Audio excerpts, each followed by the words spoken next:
Jadi Abah Ahmad itu waktu pas kejadian hari Rabu langsung Melihat dari naik ke Puncak Manik.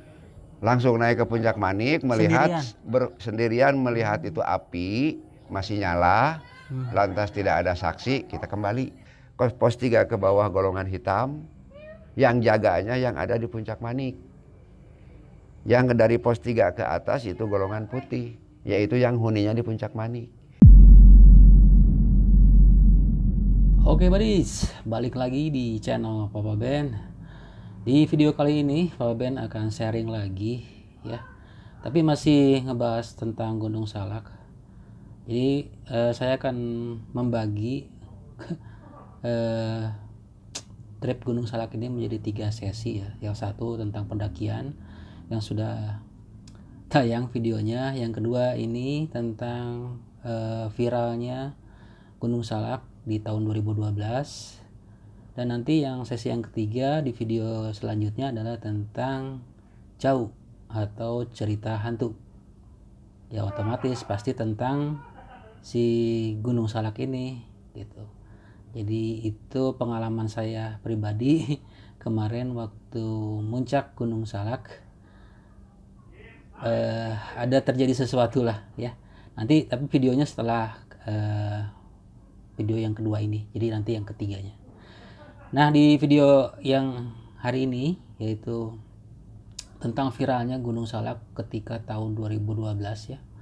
Nah saya tidak akan banyak cerita tentang mulai evakuasi atau apapun ya ceritanya. Tapi nanti ada detailnya, ada videonya tentang saya wawancara dengan seseorang yang mengklaim dirinya yang pertama kali melihat pesawat masuk ke daerah Gunung Salak, dan dia yang pertama kalinya nyusul ke puncak, yaitu puncak 1 Gunung Salak ya. Nah ini ceritanya ya. Jadi ada seorang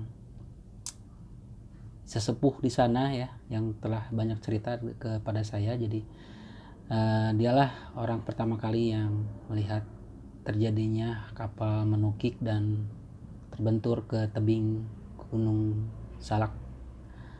Ya badis, nanti di cerita selanjutnya juga si bapak ini akan cerita tentang sedikit kemistisannya juga mungkin ya Gunung Salak itu sendiri, karena beliau sudah lama sekali, sudah bertahun-tahun gitu ya di sana.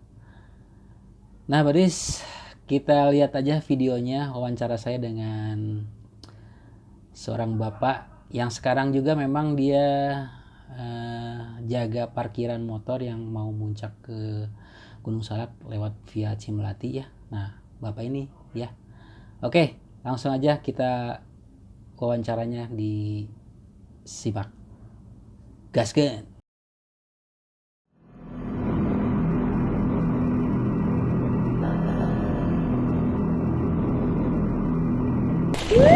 Pull up. Terrain. Terrain. Terrain. Don't sink. Pull up.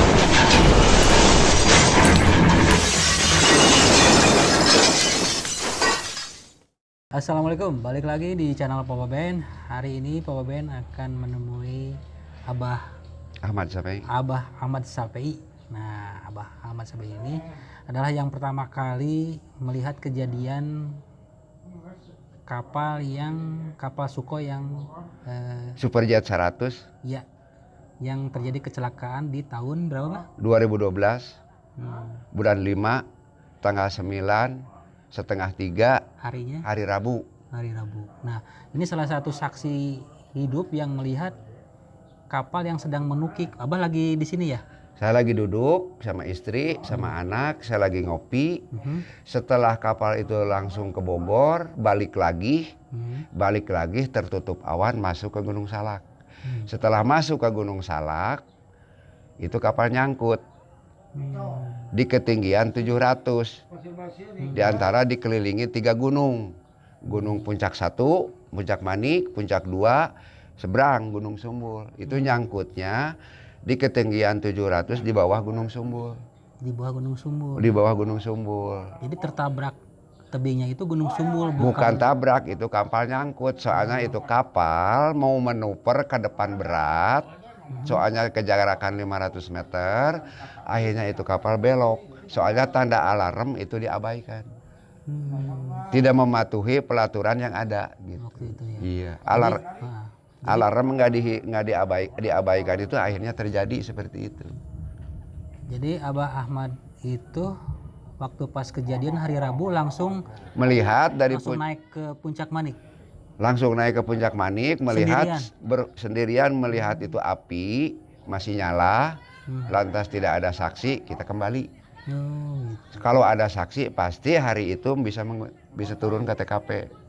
Kalau nggak ada saksi, soalnya itu kan barang urusan negara, bukan urusan kita. Betul. Ya kita balik lagi, cuman Ke sini rumah ini lagi.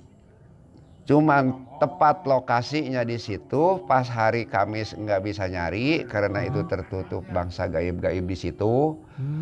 Terus hari Jumat saya diundang ke loji. Setelah dari loji berjalan sama Kopassus, sama Marinir, Kopassus lewat Cimelati, yang pernah menemukan ada orang 3 tapi saya tidak dikenal, dari jajaran juga kan itu orangnya.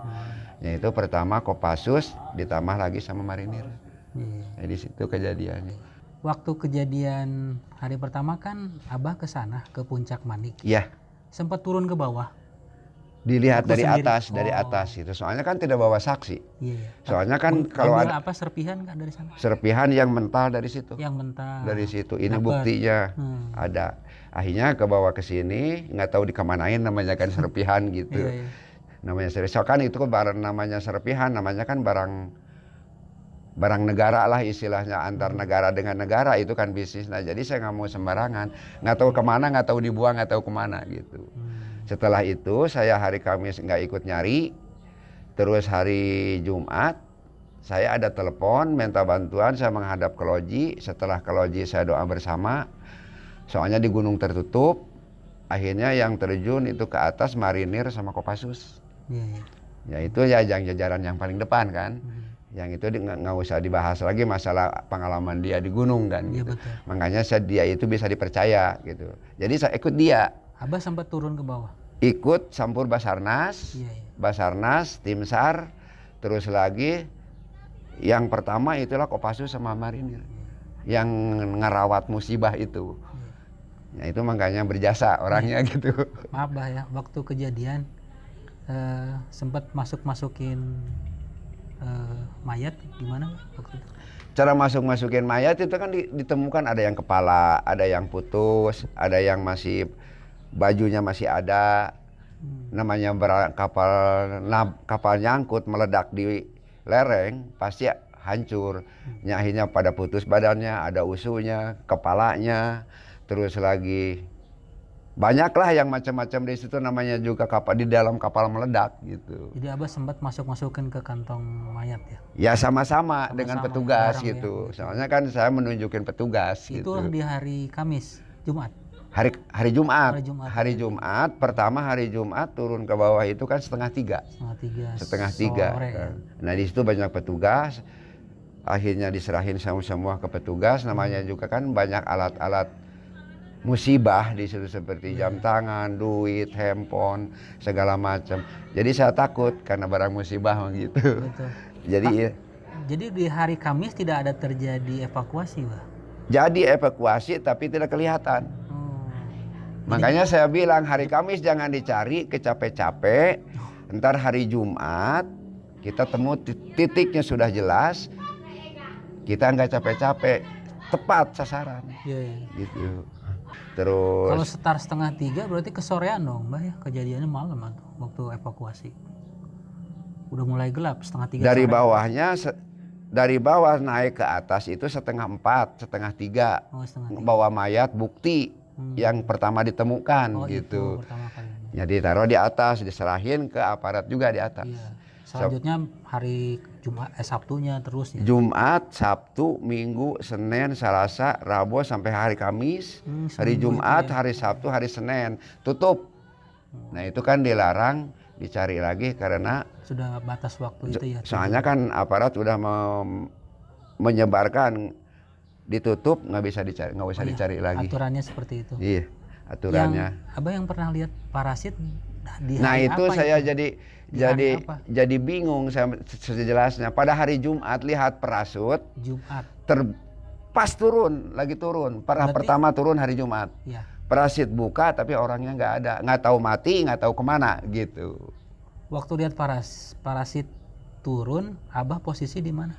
Parasitnya udah jatuh, udah di bawah, tapi udah habis terbuka. Oh, Habis terbuka orangnya, nggak mungkin parasit terbuka orangnya kena musibah.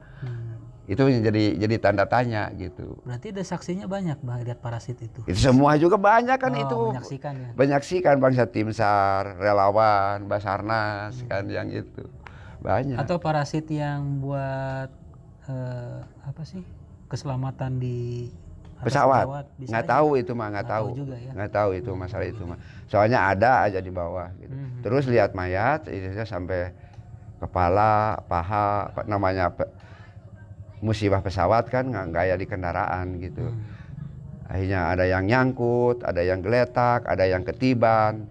Lihat berangkas pesawatnya juga seperti itu gitu. Ya akhirnya orang ya itu pada nyari di situ, pada nyari sampai melihat berangkas itu gitu kan. Iya. Jadi ditutupnya hampir 7 hari ya, yang lebih ya. 7 hari. Oh, 7 hari. 7 hari ditutup 7 hari. Nah, Badis itu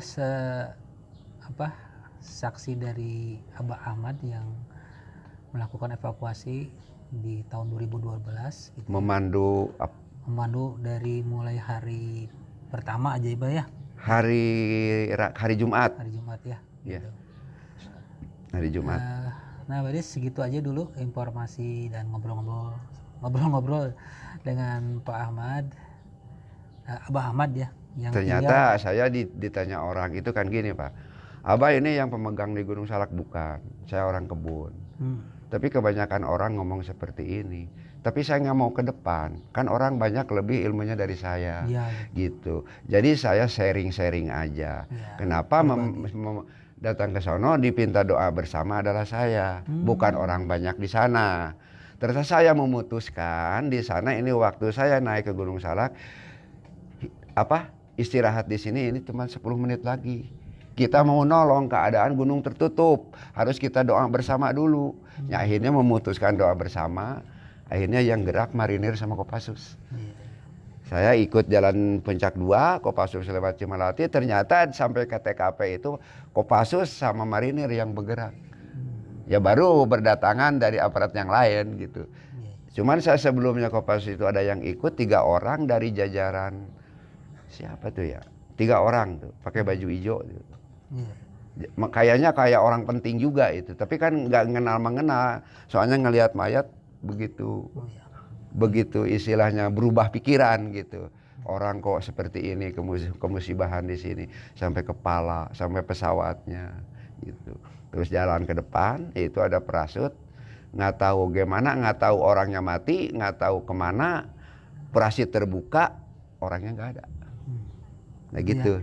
Terus saya menyusuri secara, soalnya kalau gaib kan nggak boleh disembah, tapi bisa diperlukan. Saya menanyakan, kenapa seperti ini kejadian, ini mengganggu. Soalnya di bekas tapanya di situ Prabu Siliwangi.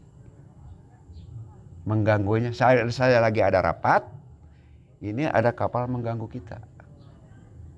Pantas seperti itu saya percaya, soalnya orang udah digelapin batinnya, soalnya tanda alarm enggak ditanggapi.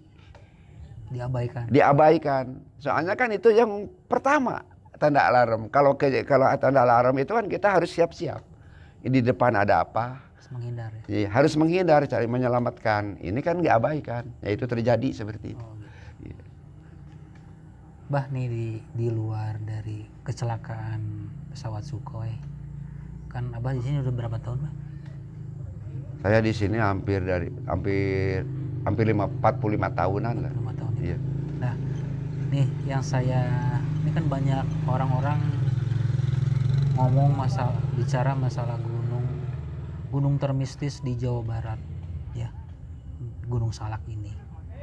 Coba Abah bisa menerangkan kenapa kok bisa didapat gelar itu termistis? Sebenarnya tuh sebelum terjadi Sukhoi itu memang gunung ini sudah mistis, Bah. Mistis. Oh. Abah pernah kejadian di sini yang orang-orang hilang dievakuasi sama Abah? Orang-orang hilang. Iya. Dari 2008 mahasiswa 7, terus kemarin tahun ada sekitar setelah Sukhoi itu, Iya, setelah Sukhoi. Sekitar 5 tahunan 95 orang. Terus 95 orang. 95 orang tuh sama anak saya nyari. 90 orang, 50 orang. Saya jalan dari sini ke atas, ke puncak setengah 11, nyampe ke puncak setengah 12, turun lagi ke bawah terus nyisir, ketemu di pos 5, ada orang 6 orang, anak saya bagiannya. Terus saya nyuruh ke bawah, nyusuri, dikumpul-kumpulin, setelah ketemu dikumpulin semua anak, ada dari sini nyusul teman saya itu, anak buah saya itu 2 orang, namanya si Denny sama si Ilham. Waktu nulung itu, nah di situ ngumpul-ngumpulin, terus ngarawat orang kelaparan, orang kedinginan. Saya turun ke bawah ke sini bawa saksi 1 anak, diserahin sama Basarnas. Jadi tetap Abah yang pertama untuk Iya. 95 orang. Tahun berapa tuh, Pak? Baru 5 tahunan lah. 5 tahunan yang lalu. Iya, 5 tahunan. Berarti Sukhoi 2012, baru 5 tahunan lah. Setelah Sukhoi ya. Setelah Sukhoi kejadiannya. Jadi akhirnya yang 95 orang Selamat semua. selamat. Selamat soalnya kan ada yang kedinginan, ada yang kelaparan, makanya saya bawa terpal. Bawa terpal itu orang ditumpukin, ditutupin supaya jadi jangan kedinginan gitu. Nah, ada yang pernah sampai meninggal, Abah pernah evakuasi pendaki? Itu dari 87. Mahasiswa pertanian masuknya dari Mosa. Tahun 87 sebelum ada handphone. Meninggal semua, ketemunya di Curug Cibadak. Berapa orang? 7 orang. 7 orang. Di Curug Cibadak semuanya? Enggak, Oh, enggak. berbeda-beda. Itu kan akhirnya udah ketemu, jadi sangkutannya kan itu dulu nggak ada handphone, akhirnya dibantu dengan Herli dari aparat. Akhirnya dibantu lagi sama warga, yaitu mayat udah istilahnya dipegang kulitnya udah pada nempel kan, udah hampir hancur gitu. Ikut evakuasi ya, Abah itu ya? Ya itu ikut evakuasi. Jadi yang terbaru kapan, Bah? Terjadinya Ini yang hilang ini? Yang 95 orang yang kemarin. Itu yang terbaru? Yang terakhir. Dari mahasiswa? Bukan, dari orang dari Bogor, terus lagi yang itu open campur istilahnya gitu, campur-campur. Mengadakan open trip. Iya itu. Makanya saya kan sebelumnya pergi, saya lagi megang tiket di sini. Ini 95 orang, ini buat tanda pegang aja 10. Cuman kamu hati-hati di gunung. Ada jawaban, Bah, Gunung Salak tidak seberapa. Terus saya jawab, kamu jangan ngomong sembarangan, kamu nanti saya yang ketempuhan. Ternyata setengah 11 saya nyusul Pak Haji keluarganya ke sini. Saya jalan ke atas. Pak Haji. Yang keluarganya dia. Keluarganya dia. Setengah 11 manjat sampai ke puncak, setengah 12 turun lagi nyisir. Ketemu 6 pertama, maksudnya takut ada yang ketinggalan di puncak. Turun ke bawah, anak saya yang rawat. Rencananya tektok, Bah? Rencananya tektok. Jadi akhirnya perjalanan 3 hari 3 malam. Karena kesombongan gitu. Jadi disusul ke atas itu sudah maksudnya berapa nyisir. Hari? Sudah berapa hari? Misalnya tadi pagi, nanti malam. Oh, karena curiga, Abah ya? Curiganya takut ada yang ketinggalan di puncak. Makanya dilepas dulu ke puncak. Setelah lepas di puncak ternyata nggak ada, ketemu di pos 5, di pos 6. Ketemu jam berapa, Bang? Sekitar saya mangkat ke atas ini setengah 11, nyampe ke puncak jam 12, itu hampir jam 1. Jam 1 malam di pos 5. Di pos 5 itu ditutup, nungguin anak saya bawa obat, bawa logistik. Terus saya turun ke bawah nyisir, ternyata di pos 4, di pos 3 itu kumpul semua. Akhirnya ada bantuan dari teman anak buah saya, si Denny sama si Ilham. Ham, kamu di sini, Denny kamu di sini. Seadanya aja kamu kita tolong, saya mau ngasih kabar ke bawah. Ini orang udah kumpul. Ternyata orang itu udah pada sakit. Pasti. Sampai istilahnya perjalanan 1 hari tektok, akhirnya sampai 3 hari 3 malam. Soalnya banyak orang yang dipandu gitu. Karena itu ulahnya sendiri. Jadi baru nyampe di sini 3 hari kemudian ya. Soalnya berjalan di dalam 3 hari 3 malam itu berjalan kan, mayat yang nggak bisa mayat pada gemuk, orang ke gunung pada gemuk begitu kan dipandu istilahnya. Tapi Karena nggak ada yang meninggal kan? nggak ada. Cuman banyak yang Yang sakit aja. kelelahan, Iya. makanya lambat Lapar, turunnya. lapar Ya, gitu. turunnya lambat sampai 3 hari gitu Iya. ya, Pak ya.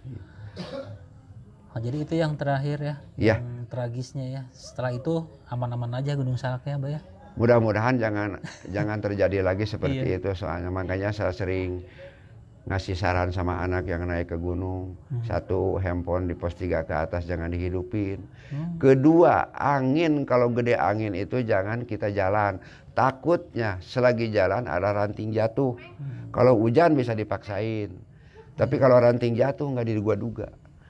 Itu maksudnya. Alhamdulillah sampai sekarang kan, mudah-mudahan jangan sampai terulang lagi yang udah-udah gitu Pak. Kata Abah tadi bilang di pos 3 jangan dihidupkan handphone, kenapa?